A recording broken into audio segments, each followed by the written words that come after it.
located in our society. We've got to go back to when our children are born. Whether you are Catholic, whether you are Christian, Muslim, Hindu, whether you are atheist, you're still a parent. And that is the point at which to start. How many children, how many people, in fact grown-ups like you, Michael, can sing the whole national anthem in English and Kiswahili? How many? Very few. When they sing, it's because they feel like have a duty to sing it. How many understand stanza by stanza, line by line of what the national anthem says? When it says, justice be our shield and defender, what does it mean? Is it just something that you say because it's in the national anthem? I don't think so. So I think we need to start to go back to the drawing board and go back to kindergarten, teach the national anthem, analyze it line by line, let our children understand what it means. Then teach moral fabric, teach chapter 6 right from the beginning. Let it be in the curriculum, let it be an examinable subject, let it be in the syllabus. Let our children grow up knowing what corruption is. And now they have a very big curriculum, a very big syllabus, because they'll be told about so-and-so was jailed because of stealing public funds, so-and-so, and then this will be examinable questions. Do you know the case of so-and-so? Yeah? Analyze. You know, analyze. And then they write why so-and-so was jailed because of stealing public funds, because of stealing maize in Kitale, because of doing all these other things and making people go hungry. Let me tell you, people may think that this is a joke, but I've said this many times and I'm not joking. Unless we go back there and start from where we lost it, then the kids who say that they are quite happy to steal and, as long as they are not caught, when they are my age and they are in positions of responsibility, they will rape this country more than it has been raped ever before in the 50 years that we've been independent, because they were taught by the older people on how to go about it, and for them it would be just smooth sailing because they discovered nobody is jailed. Nobody's jailed. Let me say this before I stop.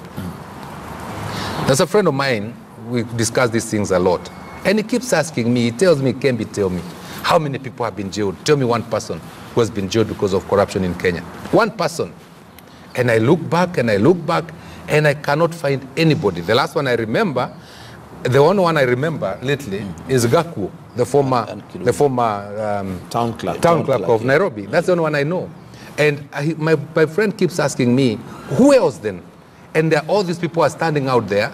So-and-so were charged with Anglo leasing. They died in the process. We don't know whether they were guilty or not. What point are we proving? The challenge again today is on our investigating arms, and I applaud them for what they are doing. And then the back now will have to start to stop with the judiciary. With the judiciary. All right, thank you very much. And before, as your closing comments, do you think those in office who have been found with reproach should step aside? I know it's left to them, but do you think they should? Honestly, it's left to them, and I believe they should. My personal opinion is that they should step aside. Actually, they should not just step aside, they should resign. They should resign and let the deputy, let whoever is supposed to take over from them, so that then we are able to proceed from that point. Okay, Ambrose, whether your closing comments and also that question, whether you think they should step aside I think they should go and leave. Some, they should let the temper school, they should go and leave, whichever word you want to use and so on, until the case is done, and the cases should be done very fast, so that you determine within 6 months, 1 year, you know whether you are guilty or innocent, then you continue with your work.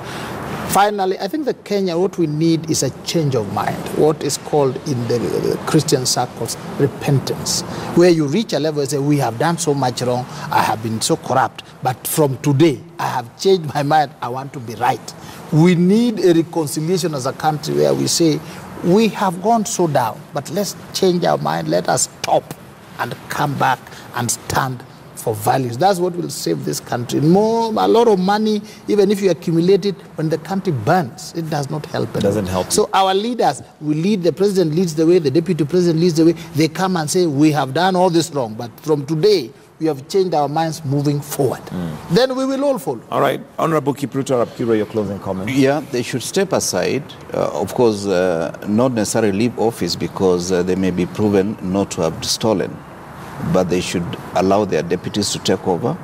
But more important is that we should do a roll call of all the cases that we've had for the last 1 year And we fast track also these cases, so that if I'm stepping aside, let the case be heard within 6 months. Let's have special courts to deal with issues of corruption. All right, gentlemen, we'll have to wind up because of time. Thank you very much. That's Honorable Kipruto Arap Kirwa, the Deputy Party Leader for ANC. We also have Honorable Kembi Gitura, who is the immediate former Senator for Murang'a County, and Ambrose Weda, who's a lawyer. Thank you, gentlemen, for joining us this morning. That is the state of the nation. We continue with that conversation online. And, of course, you're free and welcome to let us know what your thoughts are in that regard. Should they step aside? Should they stay in office until proven guilty? Then at that point, resign? Well, we'll continue that conversation online. But also, Morning Express is not over. Do stay with us.